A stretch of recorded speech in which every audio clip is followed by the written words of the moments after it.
Bonsoir, bienvenue sur la voix de Morgane, j'espère que vous allez bien. Je vais reprendre tout de suite la lecture d'Anna Karenine. Nous en sommes à la troisième partie, au chapitre 6.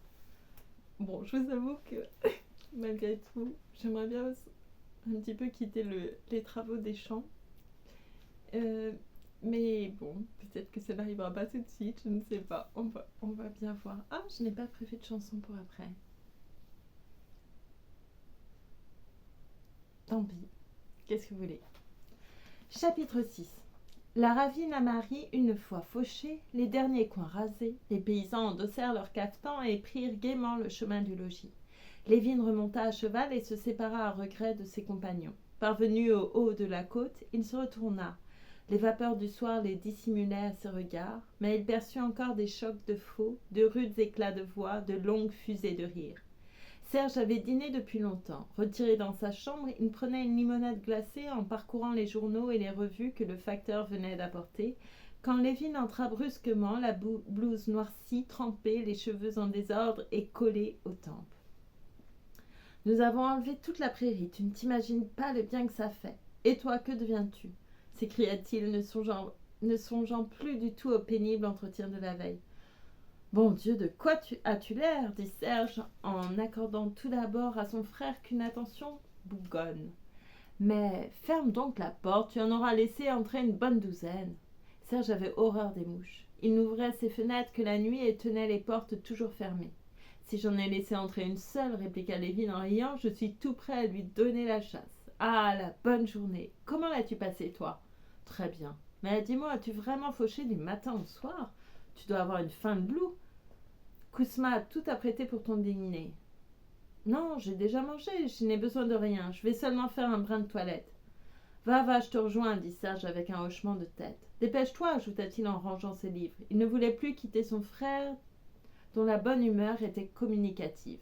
Et où étais-tu pendant la pluie ? Quelle pluie ? Il n'est guère tombé que quelques gouttes. Je reviens à l'instant. Alors tu es content de ta journée ? Eh bien tant mieux. Et Lévine alla s'habiller. 5 minutes plus tard, les deux frères se retrouvèrent dans la salle à manger. Constantine croyait n'avoir pas faim et ne se mit à table que par égard pour Kousma.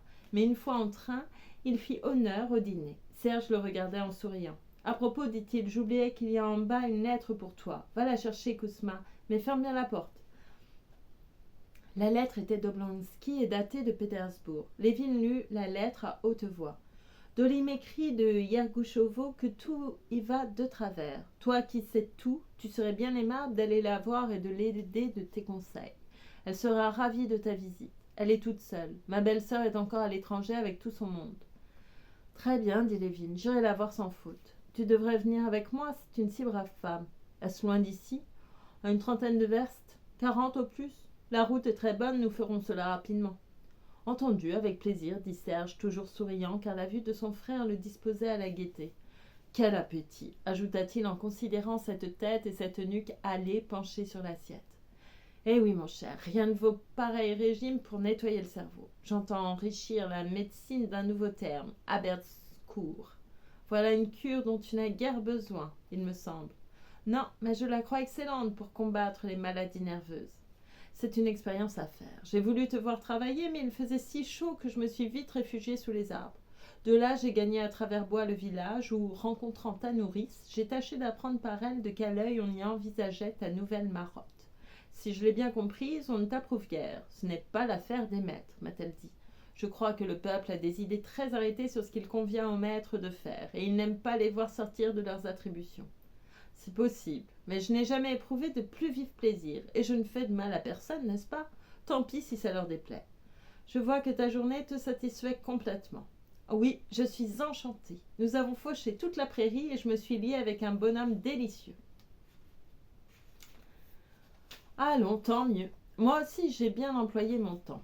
D'abord, j'ai résolu 2 problèmes d'échecs dont l'un très curieux. On attaque avec un pion. Je te ferai voir. Ensuite, j'ai réfléchi à notre conversation d'hier. Quoi, quelle conversation ? Dit Constantine, bien incapable de se rappeler la discussion de la veille, car les yeux mi-clos et la bouche entr'ouverte, il se laissait aller à une douce béatitude.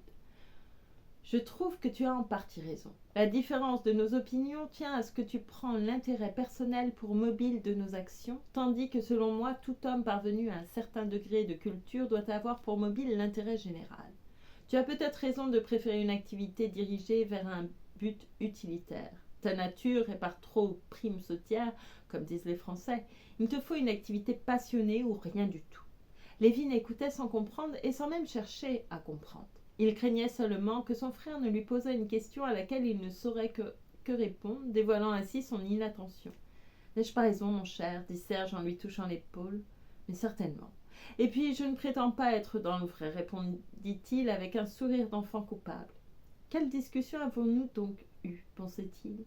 Nous avons évidemment raison tous les deux, et c'est pour le mieux. Il s'agit maintenant de donner mes ordres pour demain. Il se leva et s'étira en souriant. Serge sourit également, et comme il ne voulait point se séparer de son frère, dont la robuste fraîcheur le réconfortait, « Eh bien, proposa-t-il, allons faire un tour. Nous passerons par le bureau si cela est nécessaire. »« Ah, mon Dieu !» s'écria tout à coup Constantine. « Qu'y a-t-il » fit Serge effrayé. « Et le bras d'Agathe Mikhailovna » dit Constantine en se frappant le front. « Je l'avais oublié. Elle va beaucoup mieux. »« C'est égal, je vais lui faire une petite visite. Tu n'auras pas mis ton chapeau que je serai de retour. » Et il descendit l'escalier au galop. Ses talons faisaient sur les marches le bruit d'une crécelle. Chapitre 7. Tandis que Stepan Arkadievitch remplissait à Pétersbourg ce devoir de tout fonctionnaire, devoir sacré, devoir indiscutable, bien qu'incompréhensible au commun des mortels, qui consiste à se rappeler au souvenir du ministre, tandis que, nanti de presque tout l'argent du ménage, il passait agréablement le temps aux courses et dans d'autres lieux de plaisir, Dolly emmenait ses enfants à la campagne pour y vivre à meilleur compte. Elle s'établit à Yergouchovo, domaine qui faisait partie de sa dot et dont son mari venait de vendre la forêt. Le Pokrovskoïe de Lévin en était distant de 50 verstes.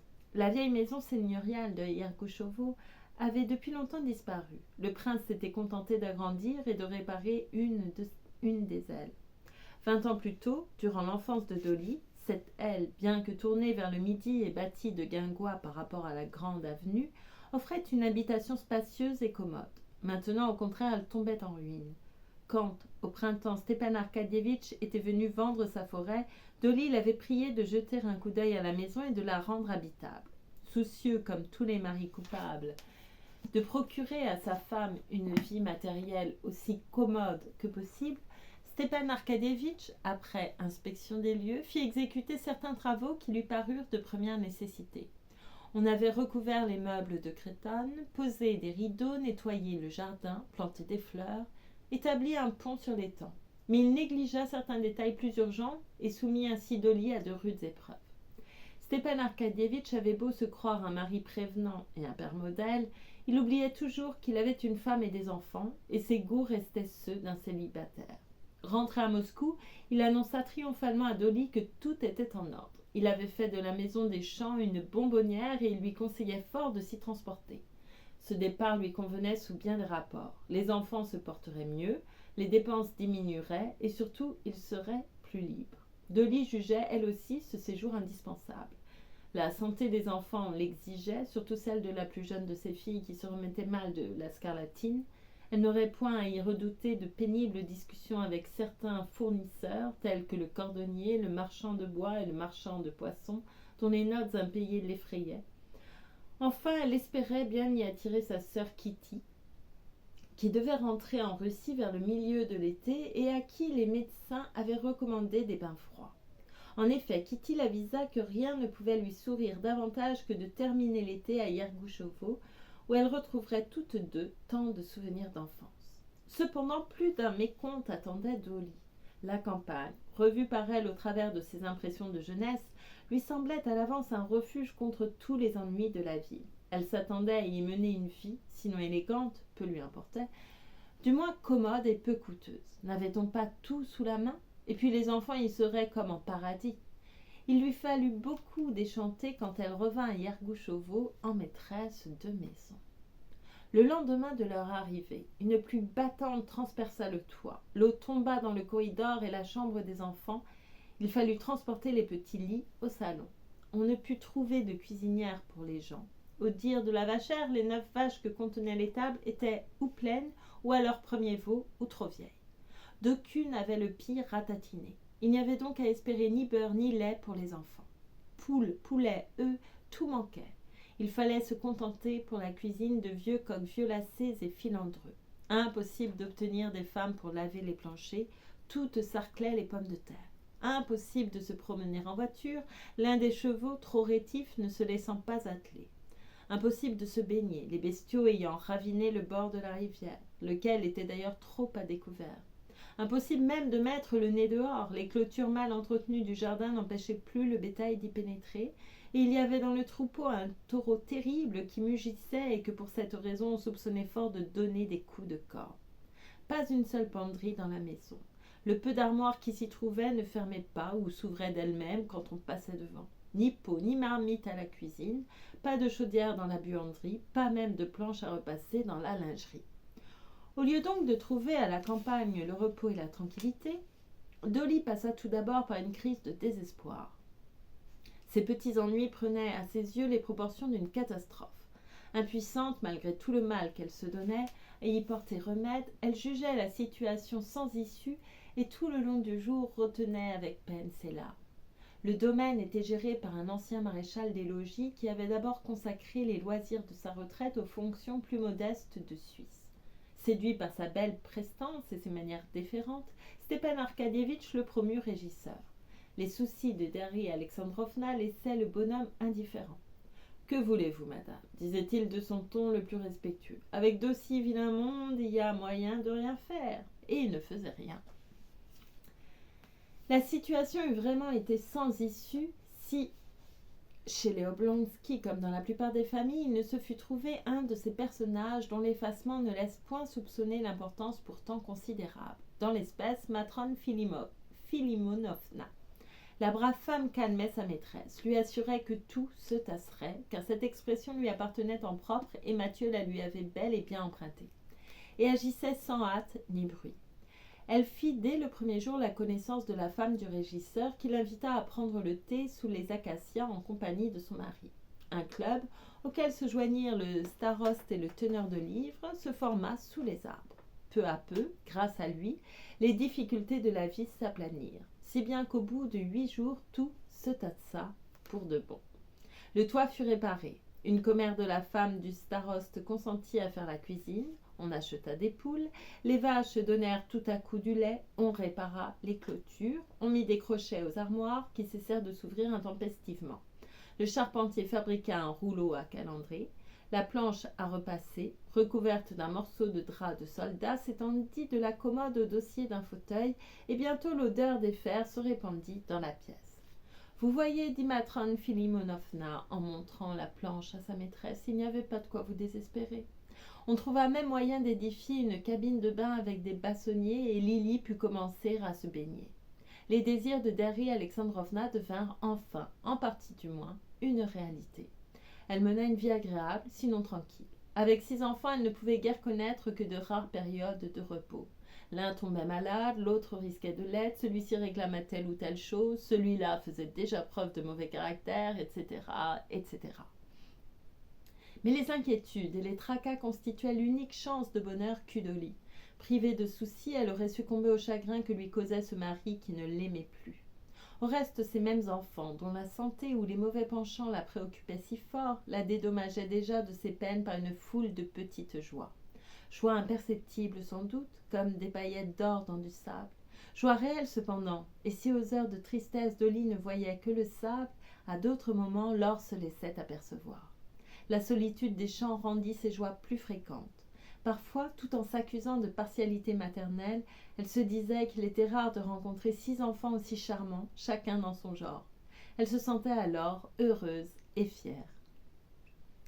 Chapitre 8.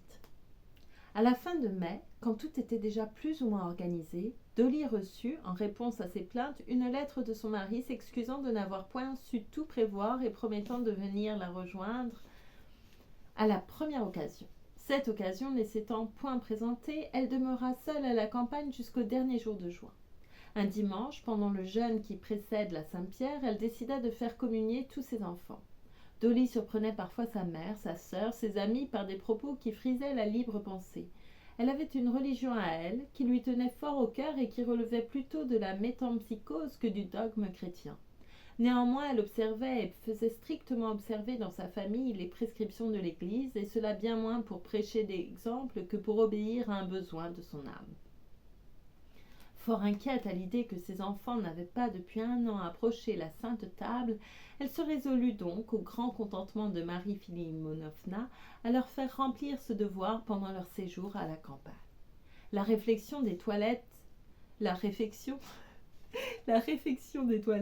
demanda plusieurs jours. Il fallut tailler, transformer, nettoyer, allonger des robes, rajouter des volants, coudre des boutons et des nœuds de ruban.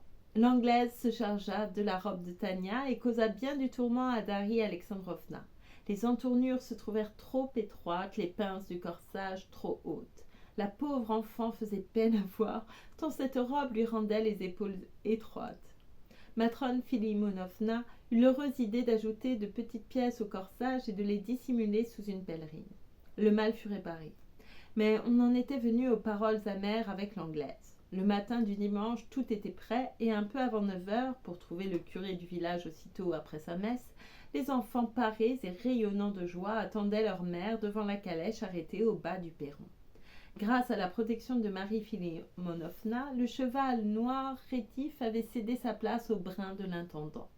Enfin, Darya Alexandrovna, qui avait retardé les soins de sa toilette, parut en robe de mousseline blanche. Le goût de la parure, auquel elle avait jadis sacrifié en tant que femme, par coquetterie, par désir de plaire, pour y renoncer avec l'approche de l'âge et le déclin de sa beauté, elle y cédait de nouveau, avec une joie mêlée d'émotion, en tant que mère de jolis enfants et pour ne point faire ombre au tableau. Un dernier coup d'œil au miroir l'avait aujourd'hui convaincue qu'elle était encore belle, belle du moins de la beauté qu'elle voulait avoir, sinon de celle dont elle rayonnait jadis dans les bals. Personne à l'église sauf quelques gens du village et les domestiques. Cependant, Darya Alexandrovna remarqua, ou crut remarquer, que ses enfants et elle-même provoquaient leur admiration. Et vraiment la gravité de ces petits personnages en habits de fête faisait plaisir à voir. Le petit Alexis eut bien quelques distractions causées par les pans de sa veste, dont il aurait voulu admirer l'effet par derrière, mais il était si gentil. Tania se tenait comme une petite femme et surveillait les plus jeunes. Quant à Lily, la dernière, ses étonnements naïfs étaient tout simplement adorables, et il fut impossible de ne pas sourire quand, après avoir reçu la communion, elle dit au prêtre « Please, some more ». Pendant le retour, les enfants, encore impressionnés par l'acte solennel qu'ils venaient d'accomplir, se montrèrent fort sages. Il en alla de même à la maison jusqu'au déjeuner. Mais à ce moment, Grisha se permit de siffler et, qui pissait, refusa d'obéir à l'Anglaise. Celle-ci le priva de dessert. Quand elle apprit le méfait de l'enfant, Darya Alexandrovna, qui, présente, n'eut point laissé les choses aller si loin, dut soutenir l'institutrice et confirmer la punition. Cet épisode gâta quelque peu la joie générale. Grisha se mit à pleurer, disant que Nicolas avait sifflé aussi, mais que lui seul était puni, et que s'il pleurait, ce n'était point à cause de la tarte dont il se moquait fort, mais à cause de l'injustice qu'on lui faisait. L'affaire prenait une tournure trop triste, et Darya Alexandrovna se résolut à demander à l'Anglaise le pardon de Grisha. Elle se dirigeait vers la chambre de celle-ci quand, en traversant la grande salle, elle aperçut une scène qui la fit pleurer de joie et pardonner d'elle-même au coupable. Tania, une assiette à la main, se tenait debout devant son frère, assis sur l'appui d'une fenêtre d'angle. Sous le prétexte d'une dînette pour ses poupées, la petite fille avait obtenu de l'Anglaise la permission d'emporter son morceau de tarte dans la chambre des enfants. Mais c'était à son frère qu'elle le destinait. Tout en pleurant sur l'injustice dont il se croyait victime, Grisha dévorait le gâteau et disait à sa sœur à travers ses sanglots « Mange aussi, mangeons ensemble, ensemble !» Attendrie tout d'abord par la pitié que lui inspirait son frère, puis par le sentiment de sa bonne action, Tania avait, elle aussi, les larmes aux yeux, ce qui ne l'empêchait d'ailleurs point de manger sa part. Les enfants prirent peur en apercevant leur mère, mais rassurés par l'expression de son visage, ils éclatèrent de rire. La bouche pleine de gâteaux, ils essuyaient de la main leurs lèvres souriantes et barbouillaient de confiture leur visage où la joie rayonnait à travers les pleurs. « Grand Dieu, Tania, ta robe blanche !»« Grisha, voyons, disait la mère, en tâchant de préserver les habits neufs. mais elle aussi pleurait et souriait de bonheur. Les belles toilettes ôtées, on mit de simples blouses aux filles et de vieilles vestes aux garçons. Darya Alexandrovna fit alors atteler la tapissière, au grand chagrin de l'intendant, le cheval brun servit de nouveau de limonier, et annonça qu'après la cueillette des champignons on se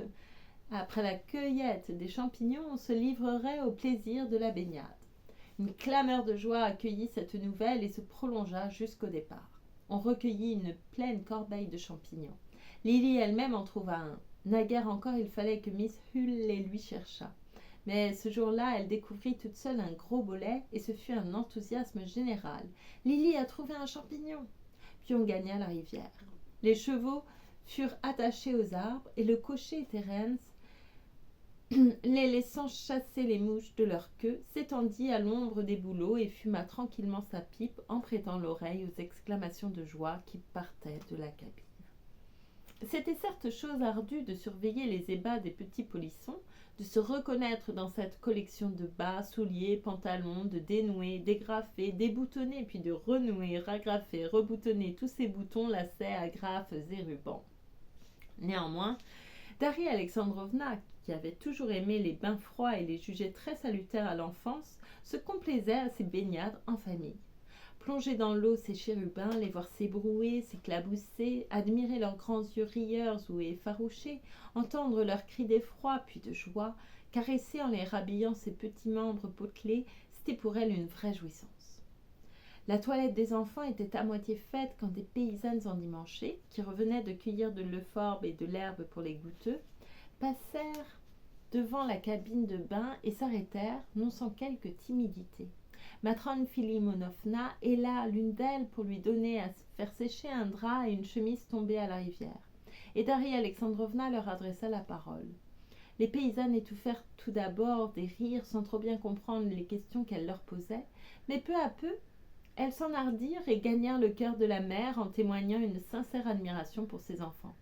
« Ah, la jolie mignonne! Elle est blanche comme du sucre, dit l'une d'elles en extase devant Tania.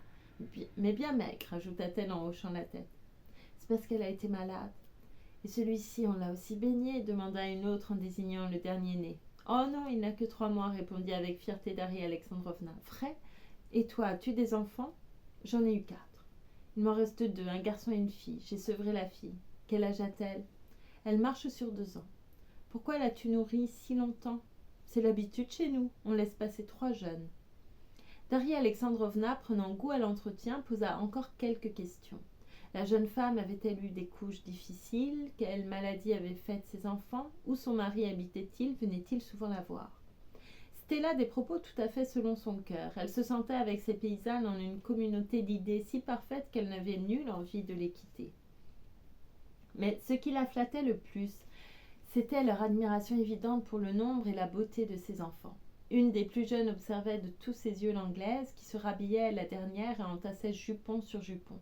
Quand elle fut au 3e, elle ne put se retenir de dire la villageoise. Regardez donc ce qu'elle en met, on n'en verra jamais la fin. Cette observation provoqua un rire général auquel ne put résister Darya Alexandrovna. Mais l'anglaise, qui se sentait visée sans rien y comprendre, ne cacha point son mécontentement. Chapitre 9. Entourée de tous ces petits baigneurs, Darya Alexandrovna, un fichu sur la tête, approchait de la maison quand le cocher s'écria. « Voilà quelqu'un qui vient au-devant de nous. Ça m'a tout l'air d'être le monsieur de Pokrovskoye. » Effectivement, Dolly reconnut bientôt la silhouette familière de Lévin en paletot gris et chapeau de même couleur. Elle le voyait toujours avec plaisir, mais ce jour-là, elle éprouvait une satisfaction particulière à se montrer à lui dans toute sa gloire que nul mieux que lui n'était capable d'apprécier. En l'apercevant, Lévin crut voir réaliser un de ses rêves de bonheur conjugal. « Vous ressemblez à une couveuse, Darya Alexandrovna. »« Oui, je suis contente de vous voir, dit-elle en lui tendant la main. »« Contente? Et vous ne m'avez rien fait dire. Mon frère passe l'été chez moi. C'est par Stiva que j'ai su que vous étiez ici. » « Par Stiva ?» demanda Dolly, toute surprise. « Oui, il m'a écrit que vous habitiez la campagne, que je pourrais peut-être vous rendre quelques services. » Soudain, Lévin se troubla, s'interrompit et marcha en silence auprès de la tapissière, arrachant au passage des pousses de tilleul qu'il mordillait nerveusement. L'idée lui était venue que sans doute Darya Alexandrovna trouverait pénible de voir un étranger lui offrir l'aide qu'elle aurait dû trouver en son mari. En effet, Dolly ne goûtait guère la façon cavalière dont Stepan Arcadievitch se déchargeait sur des tiers de ses embarras domestiques. Elle comprit aussitôt que Lévin le sentait. C'était ce tact, cette délicatesse qu'elle prisait surtout en lui. « J'ai deviné, reprit Lévin, que c'était une façon aimable de me prévenir que ma visite vous agréerait. Vous m'en voyez ravi. J'imagine d'ailleurs qu'une maîtresse de maison habituée au confort des grandes villes doit se trouver ici légèrement dépaysée. Si je puis vous être bon à quelque chose, disposez de moi, je vous en prie. »« Oh non, répliqua Dolly. À vrai dire, le début n'a pas été sans ennui, mais maintenant tout marche à merveille. Grâce à ma vieille bonne, ajouta-t-elle en désignant Matrone Filimonovna, qui, comprenant que l'on parlait d'elle, adressa à Lévin un sourire de contentement. Elle le connaissait, savait qu'il ferait un bon parti pour leur demoiselle et désirait fort que l'affaire prît bonne tournure. « Prenez donc place à côté de nous, dit-elle. Nous nous serrerons un peu. Merci, je préfère vous suivre à pied. Enfant, qui veut tenter avec moi de dépasser les chevaux à la course ?» Tout ce petit monde n'avait de Lévin qu'une assez vague souvenance. Cependant, il ne lui témoigna point cette répugnance dont les enfants font bien souvent preuve envers les grandes personnes qui feignent de se mettre à leur portée, sentiment étrange qui leur vaut de si pénibles reproches et châtiments. La feinte la mieux ourdie pourra duper le plus pénétrant des hommes, mais le plus borné des enfants ne s'y laissera jamais prendre. Or, quelque défaut que l'on pût reprocher à Lévin, il n'y avait pas en lui l'ombre de duplicité. Aussi les bambins éprouvèrent-ils d'emblée à son égard les sentiments qu'ils voyaient empreints sur le visage de leur mère. Répondant à son invitation, les deux aînés sautèrent de voiture et coururent à ses côtés comme ils l'eussent fait avec leur bonne, Miss Hull ou leur mère. Lily voulut aussi aller à lui. Darry Alexandrovna la lui passa, il l'installa sur son épaule et se mit à courir. « Ne craignez rien, dit-il en souriant joyeusement à la mère, je ne la laisserai pas tomber. » En voyant combien il était adroit, prudent, pondéré dans ses mouvements, Dolly, aussitôt tranquillisée, lui répondit par un sourire confiant. La familiarité de la campagne, la présence des enfants, la compagnie de cette femme pour qui il ressentait une véritable sympathie et qui d'ailleurs aimait à le voir dans cette disposition d'esprit dont il était assez coutumier, tout concourait à faire naître en Lévin une allégresse quasi enfantine. Tout en courant avec les petits, il trouva moyen de leur enseigner certains principes de gymnastique, de raconter à leur mère ses occupations champêtres et de faire rire la gouvernante en écorchant quelques mots d'anglais. Après le dîner, comme il se trouvait seul sur le balcon, Darry Alexandrovna crut le moment opportun de parler de Kitty. « Vous savez, dit-elle, Kitty va venir passer l'été avec moi. »« Vraiment » fit Lévin en rougissant, et détournant aussitôt l'entretien. « Ainsi, je vous envoie 2 vaches, décida-t-il, et si vous tenez absolument à payer que cela ne vous fasse pas rougir de honte, vous me donnerez 5 roubles par mois. » « Mais non, merci, je vous assure que je m'arrange. Dans ce cas, j'irai voir vos vaches, et avec votre permission, je donnerai des ordres au sujet de leur nourriture. » La nourriture, tout est là. Et il se lança dans une théorie sur l'industrie laitière, suivant laquelle les vaches n'étaient que de simples machines destinées à transformer le fourrage en lait, etc. Cela pour ne point entendre parler de Kitty dont il brûlait d'avoir des nouvelles. C'est qu'il avait peur de détruire un repos si chèrement reconquis. « Vous avez peut-être raison, répondit Darry Alexandrovna, mais tout cela exige de la surveillance et qui s'en chargera ? Maintenant que, grâce à Matrone Filimonovna, l'ordre s'était rétabli dans son ménage, elle n'avait nul désir d'y rien changer. D'ailleurs, Lévin n'était pas à ses yeux une autorité en la matière, ses théories sur les vaches machines lui semblaient suspectes et peut-être nuisibles. Elle préférait de beaucoup le système préconisé par Marie Filimonovna, à savoir mieux nourrir la blanche et la mouchetée et empêcher le cuisinier de porter les eaux grasses de la cuisine à la vache de la blanchisseuse. Que pesaient, auprès d'un procédé si clair, des considérations nébuleuses sur l'alimentation farineuse et l'alimentation fourragère. Et puis elle tenait avant tout à parler de Kitty. Chapitre 10. Kitty m'écrit qu'elle n'aspire qu'à la solitude et au repos, reprit Dolly, après un moment de silence. Sa santé est-elle meilleure demanda non sans émotion Lévin. Dieu merci, elle est complètement rétablie. Je ne l'ai d'ailleurs jamais cru atteinte de la poitrine. J'en suis bien heureux, dit Lévin, et Dolly crut lire sur son visage la touchante expression d'un chagrin sans espoir. Voyons, Constantine Dmitritch. Je n'y arrive plus, c'est terrible. Voyons, Constantine Dmitritch, demanda-t-elle en lui décochant un de ces sourires coutumiers où la bonté luttait avec la malice. Pourquoi en voulez-vous à Kitty? Moi? Mais je ne lui en veux pas du tout. Oh si, pourquoi n'êtes-vous venu chez aucun de nous lors de votre dernier voyage à Moscou? Darya Alexandrovna, dit-il en rougissant jusqu'à la racine des cheveux, comment se fait-il que, bonne comme vous l'êtes, vous me posiez une question pareille? N'avez-vous donc pas pitié de moi, sachant quoi? Sachant que ma demande a été repoussée, laissa tomber Lévin, et toute la tendresse qu'un moment auparavant il avait ressentie pour Kitty s'évanouit au souvenir de l'injure reçue.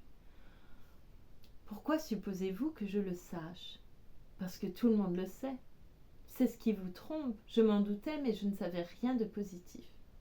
Eh bien, vous voilà fixé. Je savais qu'il s'était passé quelque chose dont le souvenir la tourmentait, car elle m'avait supplié de ne lui poser aucune question à ce propos. Si elle ne m'a rien confié à moi, soyez sûr qu'elle n'en a parlé à personne.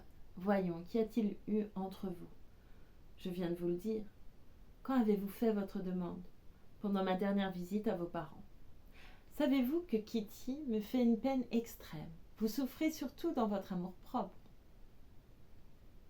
C'est possible, concéda Lévin. Cependant, elle l'interrompit. Mais la pauvre petite est vraiment à plaindre. Je comprends tout maintenant.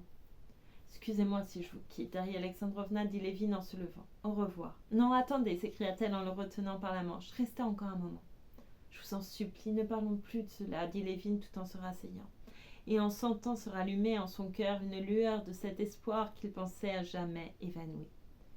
Si je ne vous aimais pas, dit Dolly, les yeux pleins de larmes, si je ne vous connaissais pas comme je vous connais, le sentiment qu'il croyait mort envahit de nouveau l'âme de Lévin.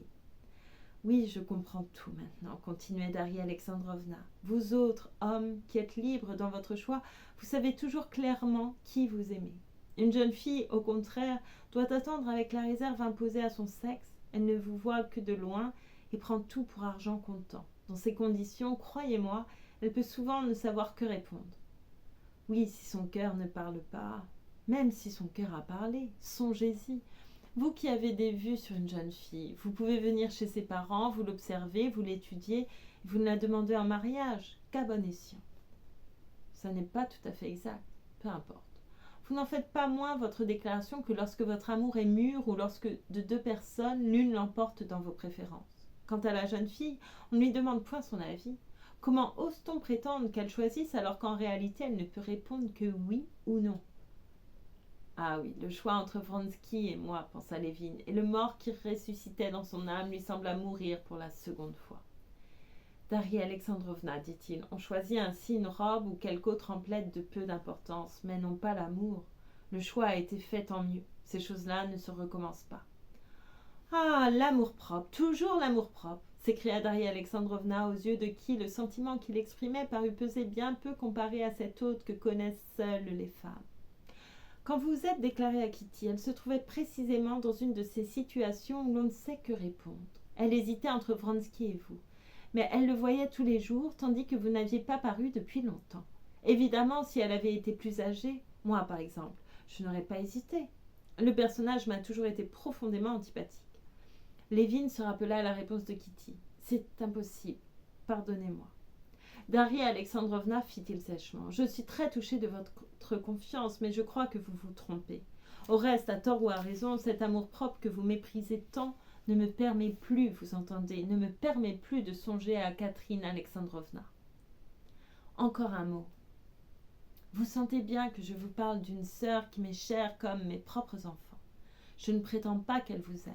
J'ai simplement voulu vous dire qu'au moment où elle vous l'a opposé, son refus ne signifiait rien du tout. Vous croyez, dit Lévin en sautant de sa chaise. Ah, si vous saviez le mal que vous me faites, c'est comme si vous aviez perdu un enfant et qu'on vint vous dire « Voici comment il eût été, il aurait pu vivre, il aurait eu fait votre joie, il eût fait votre joie. Mais il est mort, mort, mort. » Que vous êtes bizarre, dit Darya Alexandrovna en considérant avec un sourire attristé l'agitation de Lévin. Ah, je comprends de plus en plus, continua-t-elle d'un air pensif. Alors vous ne viendrez pas quand Kitty sera ici? Non. Bien entendu, je ne fuirai pas Catherine Alexandrovna, mais autant que possible, je lui épargnerai le désagrément de ma présence. Décidément, vous êtes un original, conclut Dolly en l'examinant d'un regard affectueux. Eh bien, mettons que nous n'ayons rien dit. Que veux-tu, Tania demanda-t-elle en français à sa fille qui venait d'entrer. Où est ma pelle, maman? Je te parle en français, réponds-moi de même. Comme l'enfant ne trouvait pas le mot français, sa mère le lui souffla et lui dit ensuite, toujours dans cette langue, où elle devait chercher sa pelle. Cet incident aggrava la mauvaise humeur de Lévine. Daria Alexandrovna et ses enfants avaient perdu à ses yeux beaucoup de leur charme.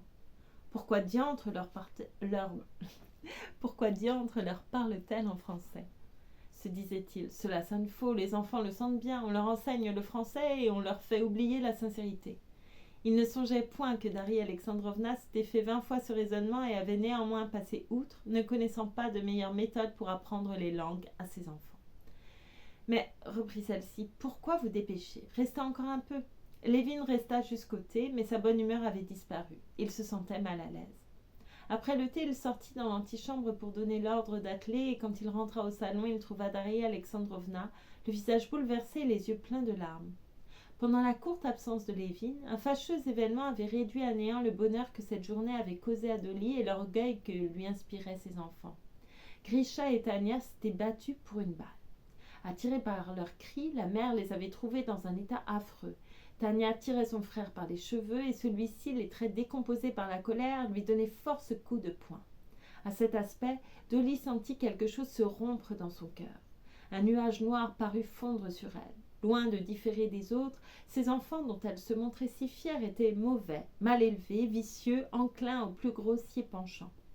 Cette pensée la troubla à tel point qu'il lui fut difficile de confier son chagrin à Lévine. Celui-ci, la voyant malheureuse, la calma de son mieux, lui affirma qu'il n'y avait rien là d'inquiétant car tous les enfants se battaient. Mais au fond du cœur, il se dit « Non, je ne jouerai pas la comédie. Je ne parlerai pas en français à mes enfants. D'ailleurs, ils ne seront pas comme ceci. Il suffit pour que les enfants soient charmants de ne point dénaturer leur caractère. Non, non, les miens différeront complètement de ceux-ci. » Il prit congé de Dolly et partit sans qu'elle songeât à le retenir.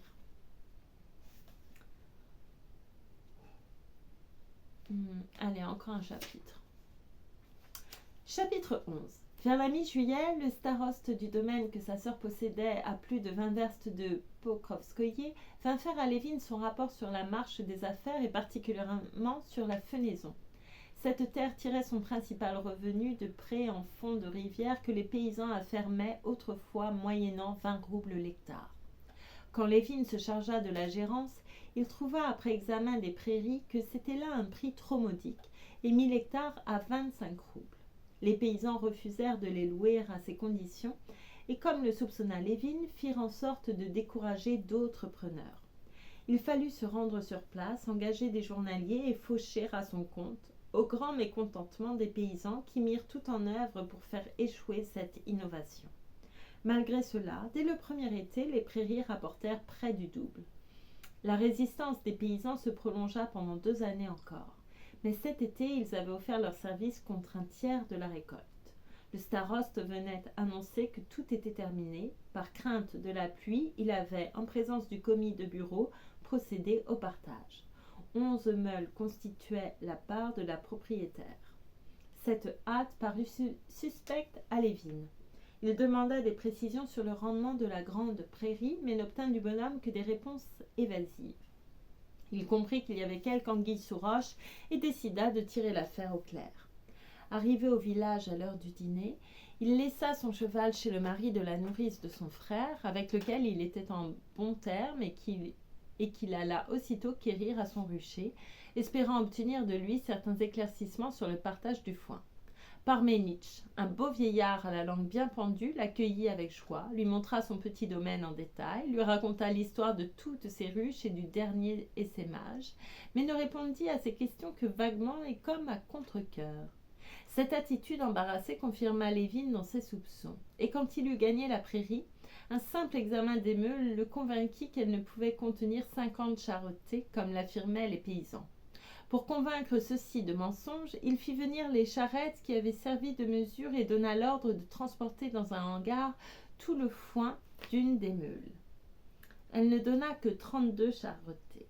Le staroste eut beau jurer ses grands dieux que tout s'était passé en conscience et que le foin avait dû se tasser, Lévin répliqua que le partage s'étant fait sans son ordre, il refusait d'accepter les meules comme valant 50 charretées. Après de longues palabres, on décida de procéder à un nouveau partage, les 11 meules litigieuses devant revenir aux paysans. Cette discussion se prolongea jusqu'à l'heure de la collation. Le partage fait, Lévin, s'en rapportant pour le reste au commis de bureau, alla s'asseoir sur une des meules marquée d'une branche de saule et prit plaisir au spectacle que lui offrait la prairie avec son monde de travailleurs. Devant lui, dans un coude de la rivière, une troupe bigarrée de femmes aux voix sonores remuait le foin et l'étendait entraînée et ondoyante, dont le gris contrastait avec le vert clair du regain, et que des hommes armés de fourches avaient tôt fait de transformer en melons. Sur la gauche arrivaient à grand bruit les chariots, où, soulevés par les longues fourches, les brassées odorantes s'amoncelaient les unes après les autres et débordaient jusque sur les croupes des chevaux. Un vrai temps pour entrer le foin. Regardez-moi comme il sera beau, dit le vieux en s'asseyant près de Lévin. Ils sont si bons qu'on dirait du thé. Les gars n'ont pas plus de peine à le soulever qu'à jeter du grain au caneton. Depuis le dîner, ils en ont bien emmené la moitié. C'est-il la dernière ? Cria-t-il à un jeune gars qui, debout sur le devant d'une charrette, passait devant eux en agitant ses brides de chanvre. Ma foi, oui, notre père, cria le gars en retenant un instant son cheval. Puis, après avoir échangé un sourire avec une accorte jeunesse assise dans la charrette, il rendit les rênes à son cheval. Qui est-ce ? Demanda Lévin. Un de tes fils ? Mon dernier, répondit le vieux avec un sourire caressant. Ça m'a l'air d'un gaillard. Oui, c'est un brave petit gars. Et déjà marié ? Oui, il y a eu 2 ans à l'avant. A-t-il des enfants ? Ah bah oui, il a fait l'innocent pendant plus d'1 an. Faut encore qu'on lui fasse honte. Pour du foin, c'est du foin, reprit le bonhomme pour rompre les chiens. Lévin accorda toute son attention à Ivan Parmenov et à sa femme qui chargeaient non loin de là leur charrette. Debout dans la voiture, Ivan recevait, rangeait, tassait d'énormes brassées de foin que sa jeune et belle ménagère lui tendait d'abord à plein bras, puis à l'aide d'une fourche. Comme le foin échauffé ne se laissait pas prendre facilement, elle l'écartait tout d'abord, puis elle y glissait sa fourche, appuyait dessus d'un mouvement brusque et élastique tout le corps. Puis aussitôt, courbant ses reins et cambrant sa forte poitrine sous sa blouse blanche retenue par une ceinture, elle levait la fourche à 2 mains et jetait sa charge dans la charrette. Ivan, évidemment désireux de lui épargner ne fût-ce qu'une minute de travail, saisissait, les bras légèrement écartés, le foin qu'elle lui tendait et le répartissait dans la charrette. Après avoir raclé le menu foin à l'aide d'un râteau, la jeune femme secoua les brindilles qui lui étaient entrées dans le cou, rajusta le fichu rouge qui retombait sur son front blanc, pointe encore touchée par le hâle, et se coula sous la charrette pour y attacher la charge. Ivan lui indiquait la manière de fixer les cordes à la lieuse et, sur une observation de sa compagne, il partit d'un éclat de rire bruyant. Un amour jeune, fort, nouvellement éveillé, se peignait sur ces 2 visages. Allez, un dernier chapitre. Chapitre 12. La charge bien cordée, Ivan sauta à terre et, prenant par la bride de son cheval, une bête solide, gagna la route où il se mêla à la file des voitures. La jeune femme jeta son râteau sur la charrette et s'en fut, le pas ferme et les bras ballants, rejoindre ses compagnes qui, le râteau sur l'épaule, formaient derrière les voitures un groupe éclatant de couleurs et vibrant d'allégresse. Une voix rude entonna une chanson que 50 autres, graves ou aigus, reprirent bientôt en chœur. À l'approche des chanteuses, Lévin, couché sur sa meule, crut voir fondre sur lui un nuage gros d'une joie tonitruante. Les meules, les charrettes, la prairie, les champs lointains, tout lui parut emporté dans le rythme de cette folle chanson, accompagnée de sifflets et de cris perçants. Cette saine gaieté, cette belle joie de vivre lui firent envie, car il ne pouvait qu'en être l'impuissant spectateur. Quand la troupe bruyante eut disparu à ses yeux et qu'il ne perçut même plus l'écho des chansons, il se sentit affreusement seul, se reprocha sa paresse corporelle et l'animosité qu'il croyait éprouver envers ces braves gens. Les mêmes hommes qui, dans l'affaire du foin, s'étaient montrés de si âpres chicaneurs et auxquels, si leur intention n'était pas de le tromper, il avait fait injure, ces mêmes hommes le saluaient maintenant gaiement au passage, sans rancune comme sans remords. Le joyeux travail en commun avait effacé tout mauvais souvenir. Dieu leur avait donné et la lumière du jour et la force de leurs bras. L'une et l'autre avaient été consacrées au labeur et ce labeur trouvait en lui-même sa récompense. Nul ne songeait à se demander les raisons de ce travail et qui jouirait de ses fruits. C'étaient là des questions secondaires, insignifiantes.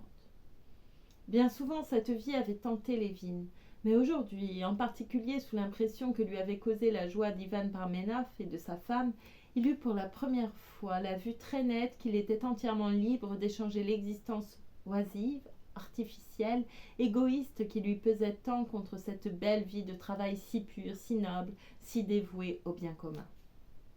Le vieux l'avait quitté depuis longtemps. Les villageois avaient regagné leur demeure, tandis que les ouvriers venus de loin s'installaient pour la nuit dans la prairie et préparaient le souper. Sans être vu, Lévin, toujours couché sur sa meule, regardait, écoutait, songeait. Les paysans passèrent presque tout entière sans sommeil cette courte nuit d'été. Leur longue journée de travail n'avait laissé d'autres traces que la gaieté. Lévin perçut d'abord de joyeux devises entrecoupées d'éclats de rire, puis longtemps encore après le souper, des chansons et toujours des rires. Un peu avant l'aurore, il se fit un grand silence. On n'entendait plus que le coassement incessant des grenouilles dans le marais et le bruit des chevaux s'ébrouant dans la brume matinale. Lévin, qui s'était enfin assoupi, s'aperçut en regardant les étoiles que la nuit était passée. Il quitta sa meule. « Eh bien, à quoi vais-je me résoudre ?» se dit-il, cherchant à donner une forme aux rêveries qui l'avaient occupé durant cette courte veillée et qui toutes pouvaient se ramener à 3 ordres d'idées. D'abord, le renoncement à sa vie passée, à son inutile culture intellectuelle, à cette instruction qui ne lui servait à rien. Rien ne lui semblait plus simple, plus facile, plus agréable. Puis l'organisation de sa future existence, toute de pureté, de simplicité. Il n'en mettait pas un instant en doute la légitimité, il était sûr qu'elle lui rendrait la dignité, le repos d'esprit, le contentement de soi-même qui lui faisait si douloureusement défaut. Restait la question principale. Comment opérer la transition de sa vie actuelle à l'autre ? Rien à ce sujet ne lui paraissait bien clair. Il me faudra prendre femme et de toute nécessité m'adonner à un travail quelconque. Devrais-je abandonner Prokofskoïe ? Acheter de la terre ? Devenir membre d'une commune rurale ? Épouser une paysanne ? À quoi vais-je me résoudre ? Se demanda-t-il une fois de plus sans trouver de réponse. Au surplus, n'ayant pas dormi, je ne saurais avoir des idées bien nettes. Ce qu'il y a de sûr, c'est que cette nuit a décidé de mon sort. Mes anciens rêves de bonheur conjugal ne sont que niaiseries. Ce que je veux maintenant sera bien plus simple et bien meilleur. Que c'est beau, pensa-t-il en considérant un bizarre assemblage de nuages floconneux qui formaient au-dessus de sa tête comme une coquille au ton de nacre. Que tout dans cette charmante nuit est charmant. Mais quand donc cette coquille s'est-elle formée ? Il y a quelques instants, on ne voyait au ciel que 2 bandes blanches. Ainsi se sont modifiées, sans que j'aie prise garde, les idées que j'avais sur la vie. Il atteignit la grande route et s'achemina vers le village. Un vent frais s'élevant, tout prenait des teintes grises et tristes, comme il est de règle à cette pâle minute qui précède le triomphe de la lumière sur les ténèbres. Courbant les épaules sous le froid, Lévin marchait à grands pas, les yeux fixés au sol. Un bruit de grelots lui fit dresser la tête. Qui pouvait bien faire route à pareille heure ? À 40 pas de lui, une lourde voiture de voyage attelée de 4 chevaux venait à sa rencontre sur la grande route herbeuse.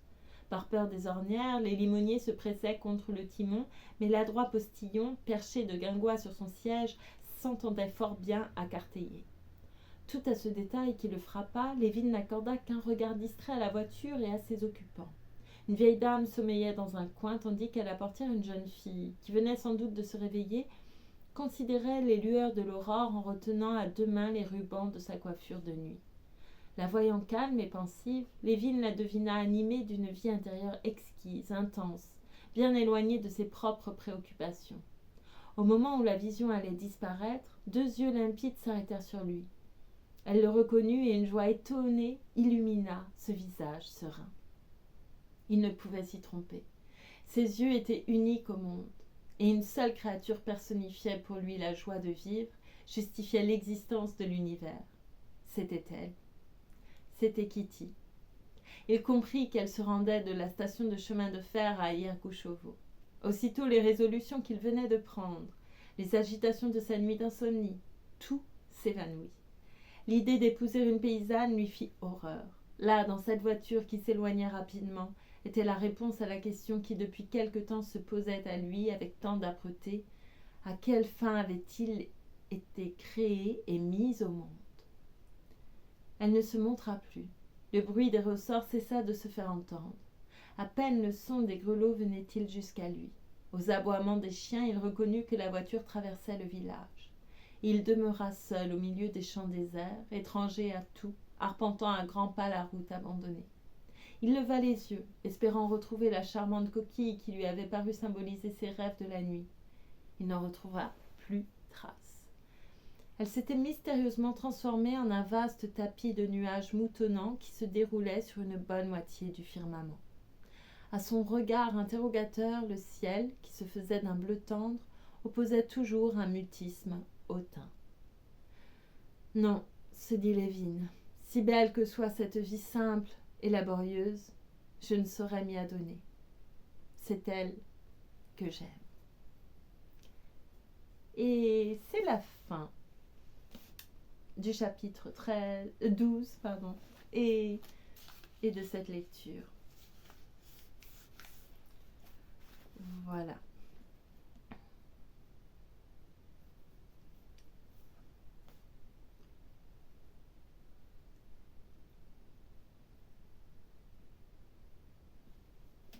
Il y a eu un passage plus tôt qui était un petit peu... Ah oui, sur la beauté. Sur la beauté des femmes. Oh là là, qu'est-ce que ça m'agace, ça. Je suis désolée, mais...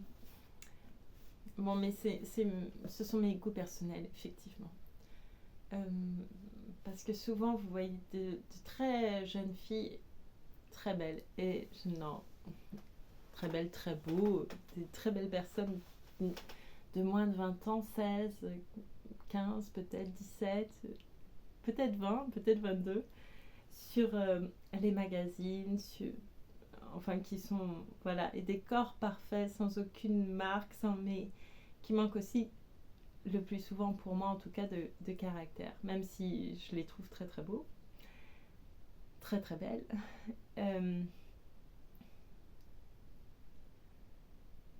Mais vous voyez, je suis souvent assez affolée quand je vois les personnes qui prennent de l'âge, et surtout les personnes qui... Enfin non, tout le monde, je crois, déjà les gens ont du mal à prendre de l'âge. Je m'en détache un petit peu parce que j'ai jamais eu trop de difficultés avec mon âge, mais ça pourrait venir, donc c'est pour ça, mais je ne crois pas, j'espère pas.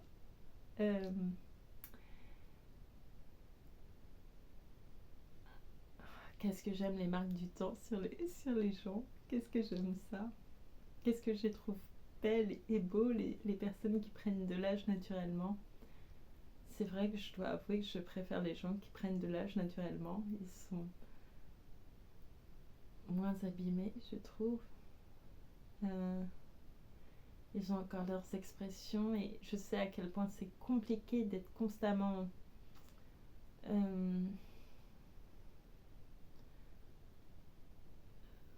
confronté à ces corps parfaits, à cet aspect esthétique tout lisse, qui est encore en plus accentué par les retouches, et avec l'IA c'est encore pire, je crois. Voilà, mais moi voir je préfère voir des yeux brillants avec des corps, des visages avec des marques du temps, que des corps tout lisses et des yeux tellement tristes parfois, ou des yeux éteints.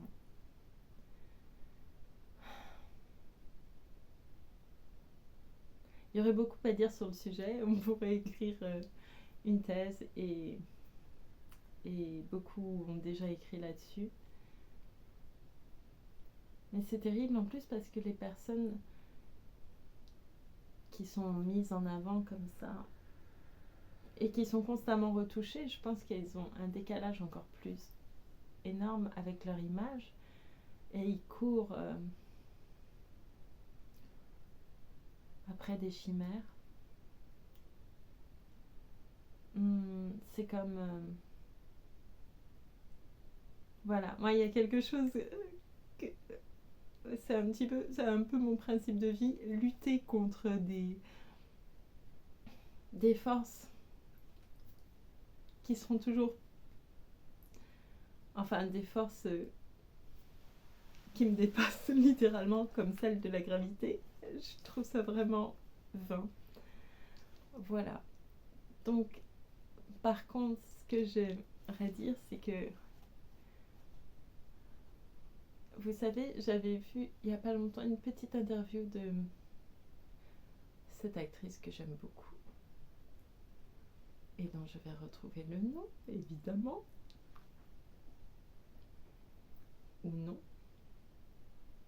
Ah, je vois tout son visage, je vois son rire, je vois ses yeux brillants. Magnifique. Un jour sans fin. Vous voyez, Andy McDowell. il faut tout le temps faire un chemin assez étrange pour que je retrouve un nom. Et donc, je sais plus, elle témoignait simplement, elle devait avoir une quarantaine d'années, ce qui n'est pas très vieux. Et elle avait... Et il y avait une jeune femme journaliste, qui l'interviewait, je ne sais plus quelle origine, je ne me rappelle plus en détail, et qui lui dit qu'est-ce que ça fait maintenant de ne plus être belle ou quelque chose comme ça, une formule. Et Andy McDowell, qui est une personne qui est très à l'aise avec, je crois, en tout cas, elle a l'air avec son corps et sa beauté et tout ça, il dit mais je suis belle, je suis toujours belle, enfin j'ai pas de soucis. Je sais plus ce qu'elle lui a répondu exactement. En tout cas, ça l'a rendu triste pour cette jeune fille, parce que si la beauté ne tient qu'à la perfection, qu'en plus on vous donne à croire, c'est assez c'est assez fou. C'est comme voir des jeunes filles qui se font toutes belles, qui se font gonfler les lèvres ou des choses comme ça pour... Et je me dis, est-ce qu'elles ont conscience malgré tout que c'est pour répondre à des fantasmes qui sont répandus dans la société essentiellement, je pense, par des hommes qui ne doivent pas beaucoup aimer les femmes. Et même eux sont victimes de fantasmes qu'on leur impose. Voilà. Je ne trouve... Mais...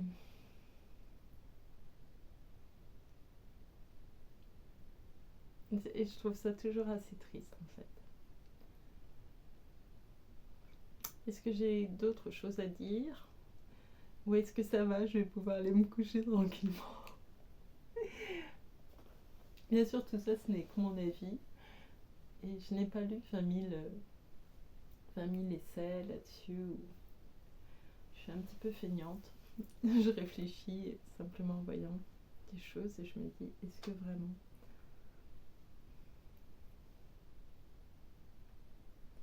Voilà.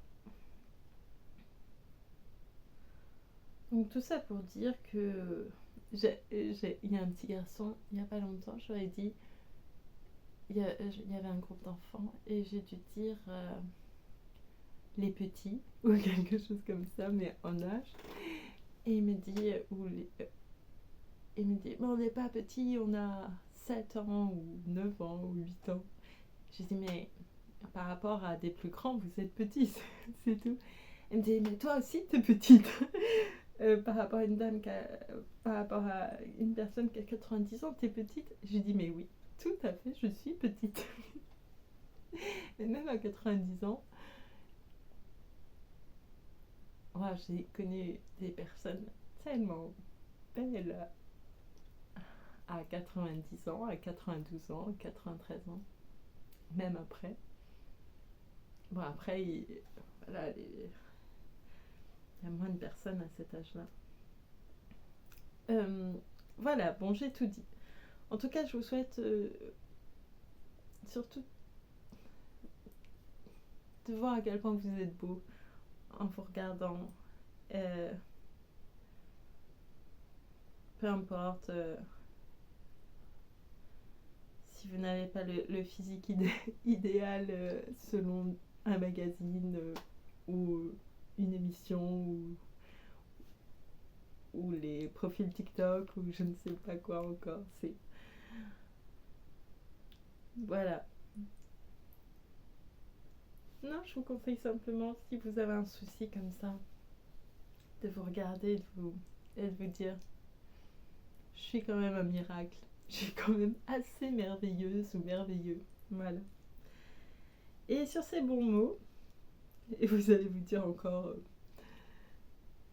que je sais pas ce que vous direz de moi, mais c'est pas grave. Je suis comme je suis. Je vous remercie beaucoup et je vous souhaite une belle soirée. J'ai pas de chanson. J'ai pas réfléchi à une chanson. Merci beaucoup. Et prenez soin de vous surtout.